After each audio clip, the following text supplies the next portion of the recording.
Hello, everyone. It is Jenny from her hillbilly state in the middle of nowhere's America. I am here to try to explain baby E to all of you, but just in case, the Empress is on the table. So if you see some shaking, it's because she's here to supervise. But just in case, and actually walk in front. Okay, sweetheart, gonna have to get out of the way. I'm doing a demonstration here. But just in case,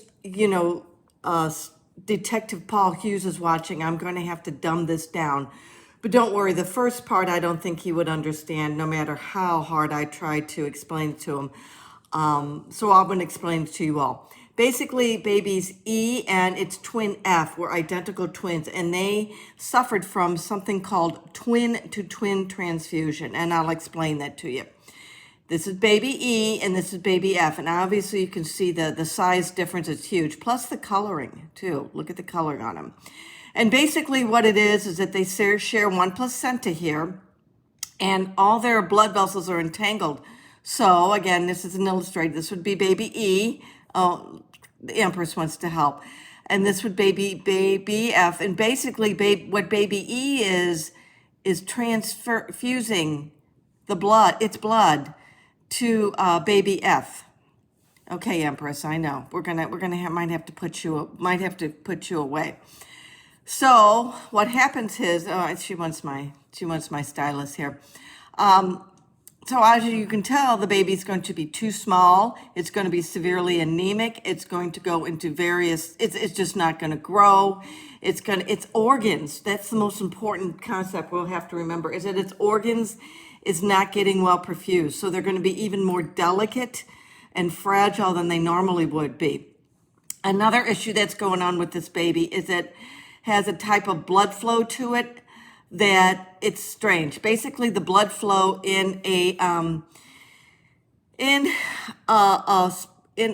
umbilical cord, think of it just like a blood flow through a heart. It stops and goes, just like a heartbeat. Well, at that end of that heartbeat, what was happening to this baby is that all the blood, or most of the blood, was being drained from it at the end of each heartbeat. So it wasn't, sorry about the shakiness. That was Empress. She's decided to leave. She was too bored. Basically, at the end of it, it lost all, if not all of it, most, if not all of its blood. And then also you can see this has a lot less amniotic fluid around it than this one. That's not a good sign either. You can have too little and too much amniotic fluid, which amniotic fluid, I won't get into all the various details, but you need so much in order to basically grow and thrive. Now, the recipient baby also has some issues. It can get into severe hypertension. It can go into actually heart failure. It could be too much fluid for it too. So both of them, the risk of stillbirth is huge in this. And why they let these babies, they were supposed to go and deliver at Women's Liverpool Hospital, but unfortunately, there was no capacity, so they had to do there. Now, I do apologize. I'm going to have to dumb down just in case Paul Hughes is listening. Well, basically, what happened to this baby, it wasn't Lucy shoving instruments down its throat. It basically bled to death. And the reason it bled to death is one or two theories from Shuley. One, and we don't know what it is because Dr. Z.A., in all of her wisdom, conned the family into not having a postmortem. Gee, I wonder why. Do you think it could have been to cover her own tracks? So basically, the baby could have had some sort of a congenital anomaly, kind of like an ulcer kind of a situation in its stomach or upper intestine. What Michael McConville is theorizing too, and Shuley doesn't disagree with him at all, is that because the tissue was so friable, so delicate, that it just burst. It burst a blood vessel in its either its stomach and or its small intestines, which is right next to the stomach. In addition, excuse me here. Basically, the first indication we had, and this is something I learned in my first few months of my second year of nursing school, is that the baby had a mucky aspirate, meaning it had a tube down its nose to pull out, to feed it. And what you do is you aspirate it first to see what's the stomach contents, because you don't want to overfeed the baby. Well, it pulled out something in the aspirate. It was flecks of blood and coffee grounds. Now, coffee grounds, like I said, any second year nursing student would know that is a sign of bleeding. The reason it comes as coffee grounds is that the blood has got a huge amount of protein, and what is being digested in the stomach, well, protein. So it's basically digested blood, and that is the first sign that there is a bleed. And first of all, it probably bled maybe an hour or two before this.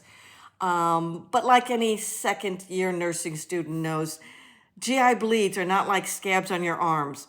They do not heal over, and they can rip apart at any moment. And the big problem is that unlike maybe if someone would slash you, you can put your finger on the dike. Well, you can't put your finger on the dike in an intestinal bleed. And an intestinal bleed is probably one of the most scariest things I've encountered as a nurse, because all they do is bleed, and there's really not much you can do for them, except what you do is give them a blood transfusion. And anytime there's a first sight of blood, and even coffee emesis, what you do is you say, okay, you contact blood bank and you say, have a couple of units of blood on hand for us just in case, so we can run and get it in minutes. They did not appear to do that. Now, okay, I was trying to figure out the language of Paul Hughes. So I think we can all assume that he is quite the simpleton. And in addition, since he seems to have, but he does seem to communicate very well to Dowie Evans. So, okay, so how would one communicate to a simpleton who slurs his words and has just say has the look of someone that enjoys this particular vibe. So I decided I would speak to him in the language of Dewey Evans, and a language he wholly understands, which I believe might just be, and I have no proof, but I think it could be alcohol. So here we go. Since we know Dewey loves red wine and syringes, basically in this Pyrex cup here, this is all the blood this baby has. It's not even a cup. It's basically a little over half a cup. And when it came to fresh blood, that's not the coffee ground blood, so this would have been the second bleed in sense. This is how much blood he lost. That was the first go round. There were several go rounds afterwards. So, since Paul doesn't quite understand and he seems to think that this is not much blood in comparing to this, I'm going to give you another illustration. Paul, if this baby was a 180-pound gentleman, look at that jug here. And the reason I have this jug, ladies and gentlemen, is I get to have my routine every 5-year colonoscopy in a few days. So if I don't, let's just say if there's no tapes for a couple of days, you'll know where I am, or what room I will be in. Anyhow, so this illustrates over here approximately the amount of blood that's in a 180-pound man.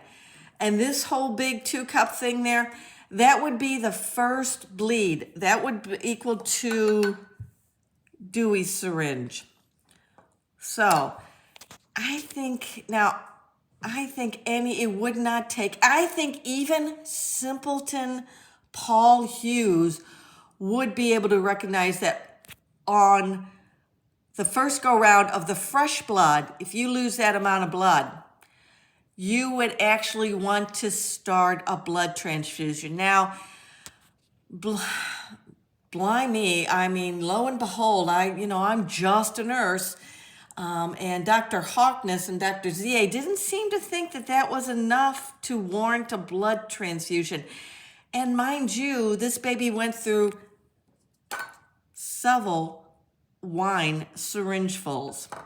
So, and then at the end, The poor baby. And this wasn't over just like maybe 15 minutes. This occurred over hours, but yet they could not bring themselves to give it a blood transfusion. So either way, I'm trying again. I'm not trying to use humor as a way to be snarky, to be nasty, especially to those parents. But it just as a way. It's my only way that I can communicate, because it's just gotten to the point where no one seems to, on the Cheshire Police and Crown Prosecuting Services and the consultants and a few other handful of people, understand how unstable these babies were. Even if before this baby would have bled, it was not considered a stable baby. So, any concerns or questions, please do not hesitate to leave comments, Datex me. Again, if I take a couple of days off, I think you'll understand that is vicious as a colonoscopy prep. So I'm sure a lot of the Lucy's guilters are probably laughing right now and enjoying the fact that I have to have my routine colonoscopy. But you know what?